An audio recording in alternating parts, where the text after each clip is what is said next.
All right, Dirk, let's talk about having fun.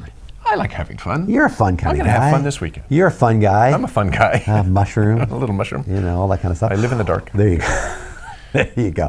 Well, the ROI of having fun is not just what we're having fun with now. It's actually the article that we ran in Quality Digest by Dave Crenshaw. It appeared in the Thursday SIFT issue of the Quality Digest newsletter. And you know, it initially ran on the Thought Leaders blog, which is one that we run, that we use a lot. That's Mike Figliolo's blog, I think. It is one that we do quite often. I should point out that's broken. So, which is why we have this here. You never know. Well, you know, we all talk about the need for individuals and organizations to be effective and to be more productive and all those kinds of things.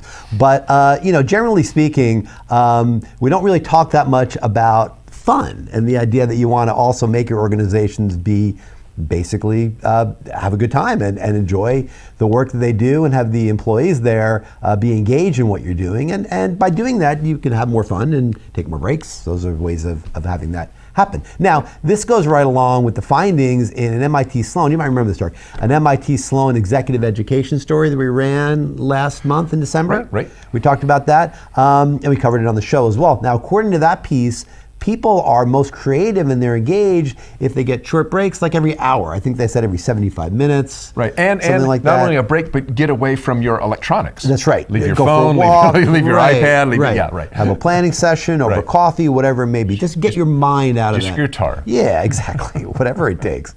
Well, now adding to that perspective is Crenshaw's piece, which is that there's a huge differentiator in fun in the battle for talent. I mean, he cites polls that state that nearly 60% of U.S. workers don't enjoy their chosen job. I thought that was interesting.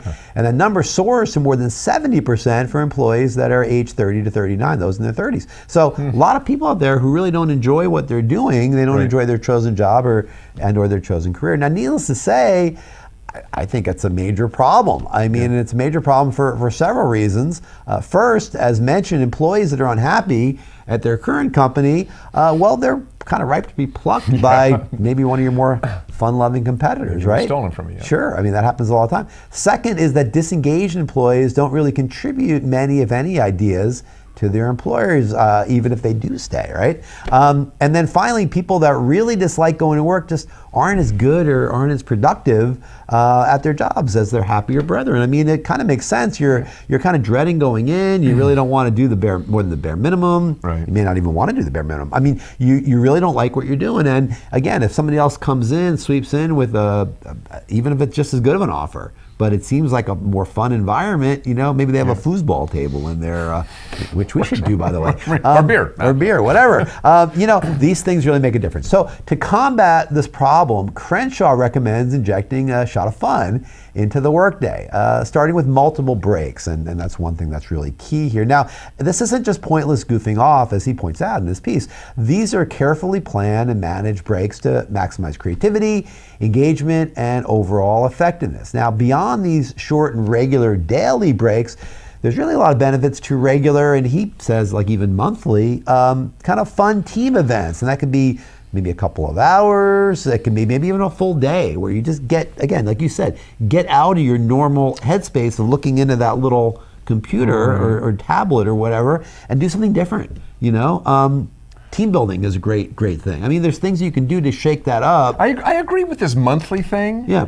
I think organized, if I'm understanding what he's saying right, yeah. that the daily breaks got to be some sort of organized, creative event. No, the daily breaks don't have to be. The monthly things should be more kind of organized, you know, team building type things for a couple hours. But the daily things can just be, get up, walk around. Just your own choice. Okay. Your own choice. When you have it clear, the manager, of course. But but the I daily thought it was kind ones, of like management organized breaks. Hey, no, we're gonna you know, calisthenics, like that could work too. Maybe. I mean, whatever works. But I mean, no. Basically, the monthly ones are more organized. The daily things are just, you know, a couple minutes here and there just to clear your head out. And now, you know, let's be honest. I mean, if you ask a lot of managers to measure on a scale of 1 to 10 the importance of having fun at work, many, or if not most, would probably rank it like as a -5. But there just isn't a cultural awareness in the vast majority of cases for the value of workers just enjoying their jobs. But if you, again, consider from the perspective of holding on to your best people and getting their best efforts while you're there, it's really something that you want to consider. There's one more thing here. I mean, anyone, as Crenshaw says here, can really light this fire in his or her organization, whatever your role may be. I mean, you can take steps to embrace fun. Obviously now, if you're an executive, you can easily spread that culture to your direct reports.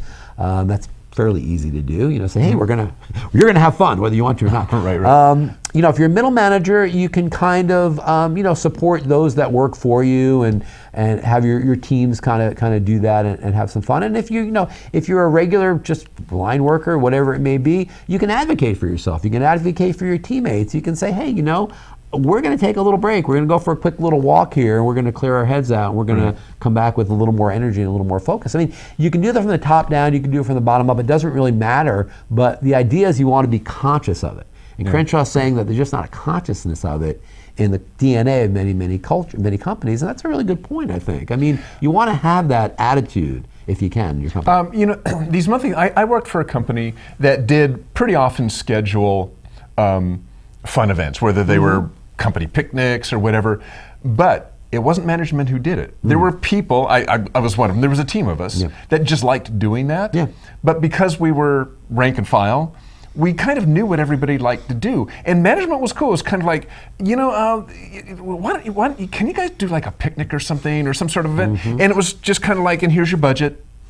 And it's like, it was up to us. And so those events were really well attended and they were a lot of fun because it was something that came from those of us who were on the shop floor. We kind of knew what everybody would dig doing. And management was cool in terms of, you guys do it, whatever you want to do, here's your budget, knock yourselves out. And those worked really well. Or softball teams. I mean, there's a lot of things you can do that may not even interfere necessarily in the workday that would really kind of bring your team together and just have more fun and more team pride in the organization. Those are great things to do. So consider that. Really good article there.